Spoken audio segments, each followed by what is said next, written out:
Hey everyone, welcome back to the channel, and if you're new here, thanks for stopping by to check out the video. Today I'm going to be helping out a friend. We're going to be installing a ceiling fan, which I have right here. So I haven't even unboxed this fan at this point. This is it's actually an indoor or outdoor fan. It uses aluminum blades. It's pretty heavy duty, and it's a 60-inch.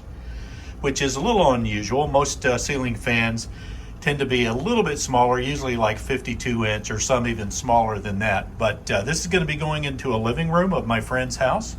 So I'm going to throw this in the car along with some tools, and we're going to get headed that way. And when we get there, I'm going to take you through actually in taking down an old ceiling fan. It has a broken light fixture, and installing this new fan. So let's get started.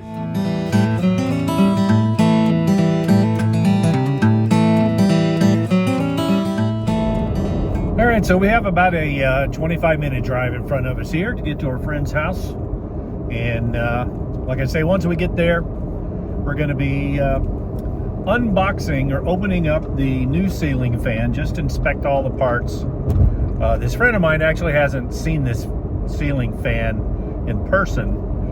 They've only seen a picture of it, so we're going to make sure they're good to go with the design and that. And then once we make sure that that is okay and all the parts are there, everything looks good, then we'll just proceed to uninstalling the old fan and getting that down out of our way.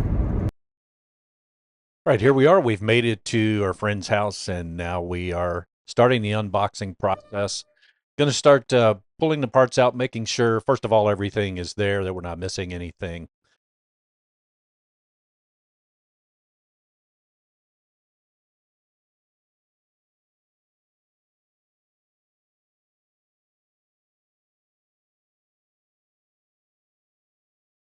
I will say I was pretty impressed with the instructions that were included with this fan.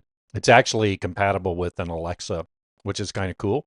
And just the way everything was packed here. I'll leave a link to this fan where it can be purchased down in the description.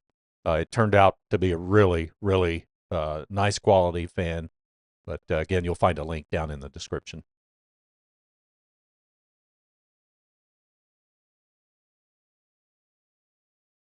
The fan comes with two down rods, which is kind of cool. The one that we're going to be using is the shorter of the two, but it is nice to have that option. If you have a higher ceiling, you can actually use the longer down rod. This is the motor assembly, so I'm just making sure everything looks intact and normal with that.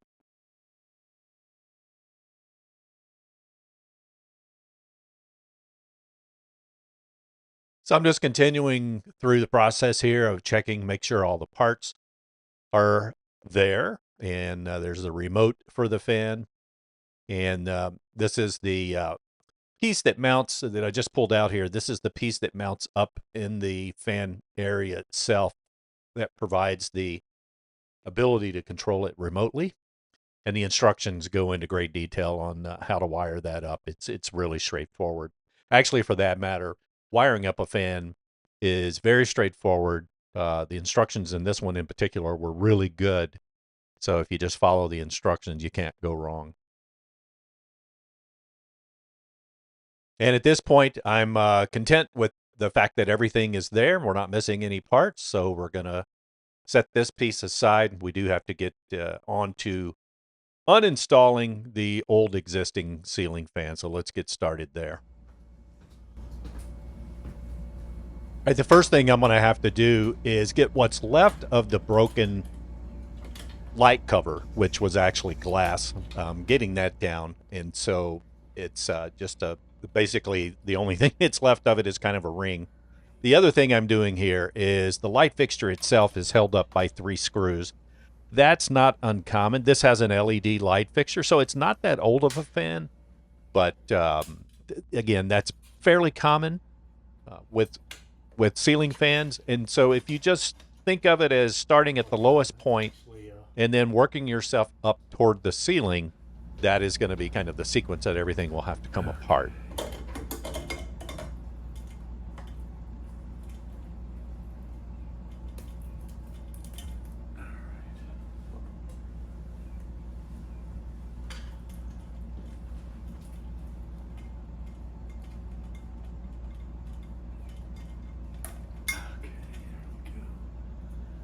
And here I'm just disconnecting some wiring that is held together by connectors. So it makes it pretty easy. Just pop those connectors loose.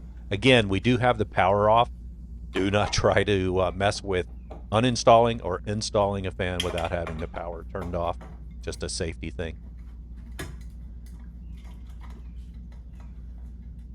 Once we get past disconnecting some of this wiring, again, moving up, the next thing that we're going to do is start taking these fan blades off. They're each held on with 2 screws. So a simple Phillips head screwdriver like I'm using, or if you have a Phillips head bit in a drill, which I think I'm getting ready to use right there, that works as well. Very straightforward. Again, just pop 2 screws out and the blade just comes right off.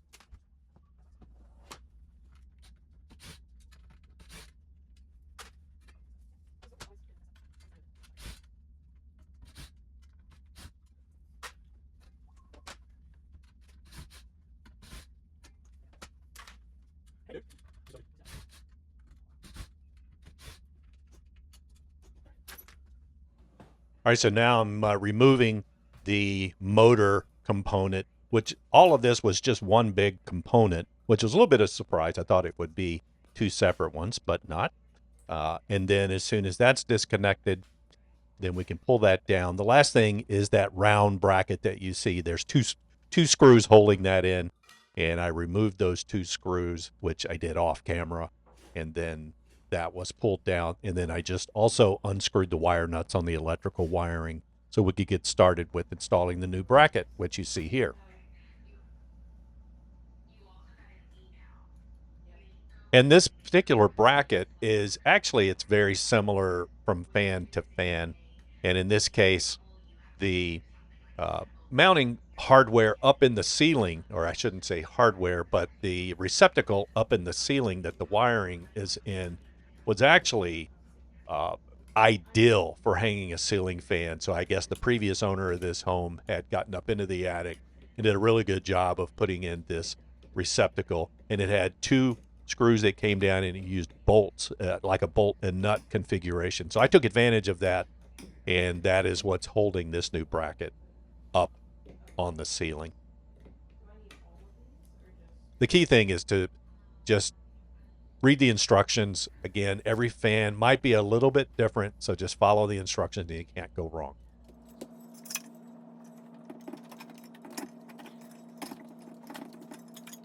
Now, this is a point where you definitely want to reference the instructions and make sure that you're putting things in the way they are required to be.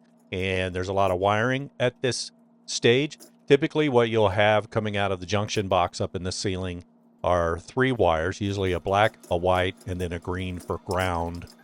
That ground may just be a bare copper wire, but in any event, those 3 wires are going to connect in to your ceiling fan wiring.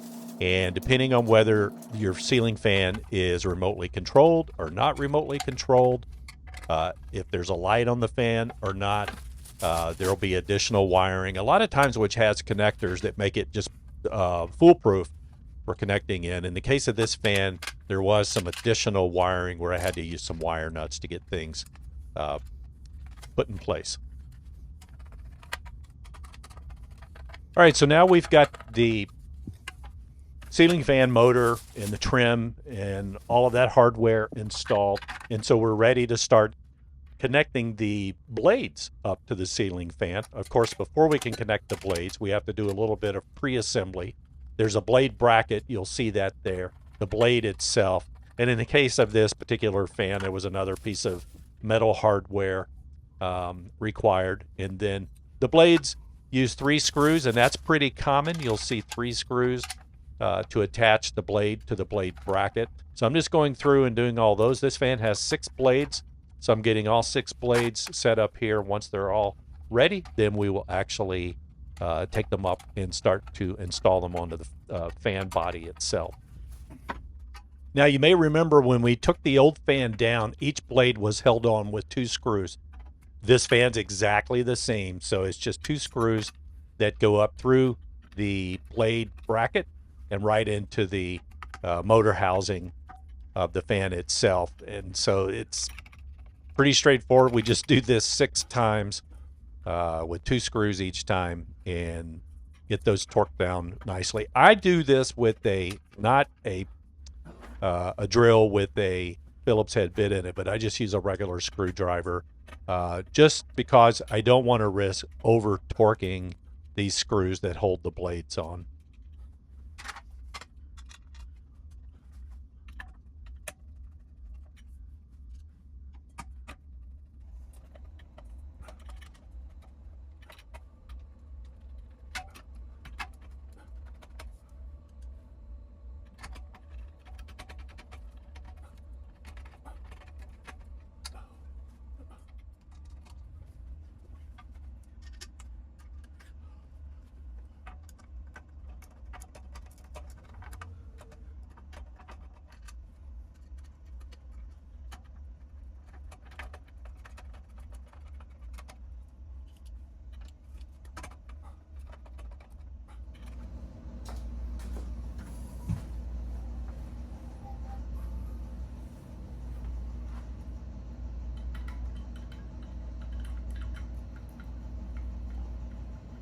All right, so the next step we're going to move along to is getting our light fixture mounted. So there's 3 screws. Interestingly enough, this fan had a light fixture that mounted pretty much just like the old fan we took down. But there's 3 screws. We're taking those screws out. We're putting this bracket up that holds the actual light fixture, which is LED, and just pulling some wiring through that has a connector that we'll plug in here in a moment. And we'll just get this light fixture screwed on and go from there.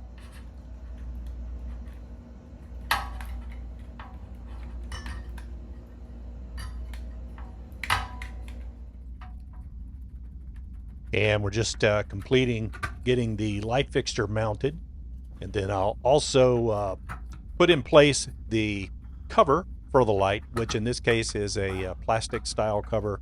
Just goes in and twist, and you'll see how that works here in a moment. As soon as we have that done, we'll turn the power back on and we'll go ahead and give this thing a test and make sure everything's working.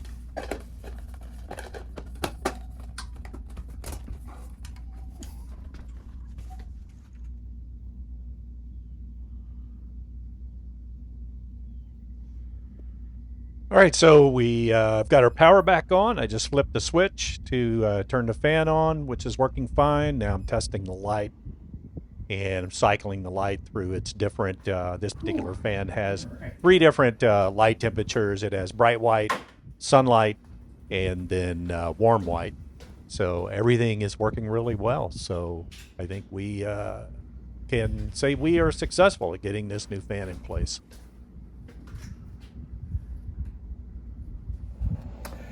There we go. So we got the fan all installed. Everything's working great. We've cycled through the remote. It's got 3 different settings on the light. It's got a bright daylight, cool white, and soft white, and 6 speeds on the fan. This even works with an Alexa or a Google device as well. So haven't set that up yet, but there's a whole separate booklet that comes with this thing that explains that. So that'll get set up later.